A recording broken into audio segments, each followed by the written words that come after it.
This video is sponsored by Squarespace, the place to go to if you want to set up your own slick-looking website or online store. You know, in a variety of ways and in different levels of obviousness, Sony has been keeping me entertained throughout the lockdown, or on a rainy day like this when I just can't be asked to go out. Whether it be making work for idle hands, setting one's pulse racing, not necessarily in a good way. Then you've got Sony Music and Sony Pictures, and then this thing. This could be the all-encompassing device that does all of that. It's great for sound because Jack! We missed you, Jack! It delivers on the visuals too. Yeah, so it's got a 21:9 cine-wide TM 6.5-inch 4K HDR OLED display, and it looks pretty fantastic. I can't even do the screen justice. 8-bit display with 2-bit smoothing for 10-bit equiv, it's incredibly sumptuous. And then you can use it for remote play on the old PlayStation. You can connect it to your DualShock, but I don't have that little phone holder thing for it. And certainly dropping it might become an issue. It's slipped out of my trousers a couple times. Trouser pockets, when sitting down, because it is as slippery as an eel covered in jelly. And I don't mean I've tried putting a jelly covered eel in my pocket. Just saying, yeah. Well, maybe I'm not one to judge as I drop everything. Might help that both sides are Gorilla Glass though. But let's quickly come to the bit that matters the most, at least on this channel. Previously I looked at the Xperia one, which could be now referred to as the One Mark 1, I guess. And I liked it mostly for the Cinema Pro app and that Venice look, which is fabulous. But Mark II has not just gone for the video geek appeal, but also the photo geek appeal. The Photo Pro app is like an alpha camera. It has the right look and feel. It just feels so familiar if you're a Sony shooter. Apart from that menu system, this one is much easier to navigate. In all fairness, it's a simpler menu system, which is fine, because it lets you be in control more than you really need for a phone camera app. The ability to change shutter speed, exposure mode, and pretty much everything you might want to change is there. But really, the best additions are 20 FPS, which brings the same insane burst rate from an A9 II, without the same buffer, of course.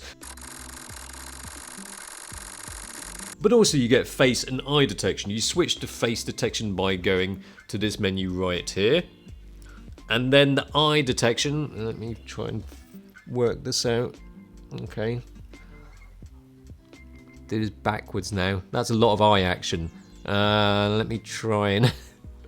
Yeah, there we are. AF on. Once you press AF on, there we go. There's the eye detection. Now that works not just with humans, but animals too. Your pets. It works mostly quite well, accurate even with sleepy eyes, apart from when it thought an ear was an eye. And the autofocus is really good too, most likely to do with the dual photodiode sensor, whatever they call it, where it has 2 photodiode light sensors for each pixel, or the catchily named 3D indirect time of flight sensor, which shoots out an infrared beam from the sensor. It's not like a laser as shown in official pics, it's invisible, although it would be cool if it shot out some laser beams to calculate how far your subject away is from the sensor, to focusing how to do the focusing accurately and speedily. And I'm sure we'll be hearing more about this technology in the future, even though it's not exactly something that just rolls off the tongue. I did a little unscientific test of me practicing some crapawera, and that little IAF green square tracks onto my eye, sticky like treacle. There was a much higher hit rate than with the iPhone. Otherwise, what else? Well, the lens placement is better. Here it is, on the corner here. On the previous version, it's right slap bang down in the middle here, which is nice if you like symmetry, but when you're holding it with your right hand index finger on the shutter button, your left hand is probably going to cover lenses. Yeah? On the new one, you can pretty much get away with not covering lenses. And that is something that bugs me about the iPhone, is that if you want to use the volume button as a shutter button, you're probably going to cover up the lenses with your right hand, unless you hold it unlike any normal person in the world. The Xperia One Mark II with D-Lighting Optimizer doesn't provide as much dynamic range as the iPhone Smart HDR, but the Auto HDR on the Sony does provide a bit more dynamic range. In terms of center sharpness on the standard lens, they're very close. It's only in the corners where the Sony shows a little bit of softness. Low light is also very similar. Well, that's the stills. What about the moving stuff? The Xperia One Mark I has a rather rudimentary manual focusing slider, if I can get my finger on it. There you go. It works. But the trouble is, there's no focus peaking to confirm focus or not. The Mark II that takes the video geek up to another level. You can set markers for focus pull. That's brilliant. And the speed at which it pulls focus too. Then once you set the markers, you simply press A or B to pull focus. Fantastic. But still no peaking. Then they've added some auto features, auto shutter, which I think is useful. I get not having auto to make it more like a cine camera, but it's a phone. It's fiddly when you've got a slippery phone and you have to change the shutter setting, which is right on the edge of the phone. So you have to almost completely remove your right hand from holding your phone just to change the shutter setting, therefore risking dropping it again. Then you've got auto ISO also. Yeah, that's nice, but the big thing is 4K 60. Well, technically 59.94 FPS. You've also got 25 FPS, but no 50 FPS. But look, the video you get from it looks superb. I took it out to film some skating with the 4K 60, which is not only perfect for action, but makes getting daytime footage easier. There we are. Bit of Sony Xperia 1 Mark II. They like the 1, so they just call it Mark II. Does it make sense? No. No. Not really. It's like a mic trick. It's confusing. Check, mic 1, 2. 1, 2, 1, 2. And then the next one will be 1, 2, 3. There's no ND filter, obviously, and there's no easy way of adding one. So realistically, getting that golden 180-degree shutter is not possible in daylight with the aperture stuck on wide open. Shooting at 60 FPS at least makes it almost possible in broad daylight. Almost. I just stock it on auto. If I have to be critical, I'd say the 4K 60 isn't that sharp, but love the dynamic range. Ripe for a bit of luttifying. Now, the only consequence of shooting at 4K 60 is that you have no choice but to use the 24mm lens. It doesn't allow you to choose another focal length in 4K 60, 59.94. You just have to keep reminding yourself, it's a phone. I'd be happy with this kind of video from cameras with bigger sensors. Having 8 different looks is great, although I found myself still preferring the Venice CS look just because it's the Venice look, and that is proper badass.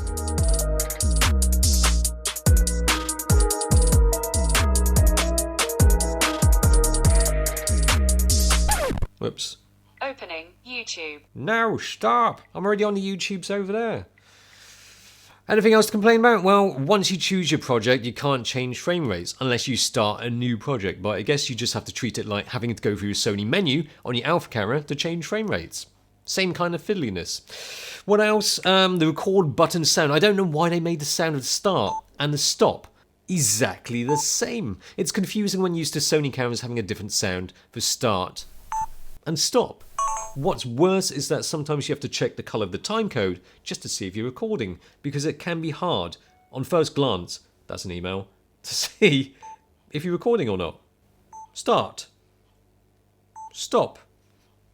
It would be better if they just had a voice saying start and stop. Oh, and also there's no way of judging exposure correctly. Otherwise, I love it. It's not the best thing since sliced bread. It's French toast with bacon and syrup on top. The video is delicious. It's not phone-like. It's pretty formidable in good light. I'd happily use it for B-rolls. The focus is decent. Low light reminds you it's coming from a phone. Stabilization sometimes seems a bit overdone, but you can still get some smooth handheld shots with the Xperia 1 Mark II. You know, I think Sony is onto something, most likely world domination. It's still going to be hard to tempt hardcore Apple users away, but the Xperia offers up a lot for photographers and filmmakers, but it's not even just about that. The thing with Sony is that they have the whole ecosystem. You can look at another brand, they have cine cameras and consumer cameras, but there's no other brand that comes close to having it all. Panasonic maybe, they do TVs, but Sony has cine cameras, a load of different consumer cameras, from full frame to compact to action cameras, and then you've got PlayStation and phones that do the photos and video well. If you want to film with the same look, it makes a whole load of sense to just get everything from the same brand. They've also got an Xperia Pro coming out, and that has an HDMI in on it. If you're a Sony shooter in the video, they're just going to kill off any need to buy an external monitor from a different brand because your phone is with you, and an external monitor is just another clunky device you wish you didn't have to bring with you. And maybe if they tie in the gaming with cameras and filming, well, Sony could become a huge part of one's tech life, not just in lockdown or a rainy day. Okay, as we're coming to an end, I want to talk about Squarespace. If you want to set up your own website or online store, or just get your own domain, there's a free 14-day trial and 10% off your first order. Links down below. And Squarespace is great because it makes setting up a website dead easy, and it's got 24/7 customer service in case you get stuck, and you most likely won't. Plus, there's a whole load of templates to choose from. You pick it, customize it, build your website. Super easy to do. Thanks for watching. See you again. Bye.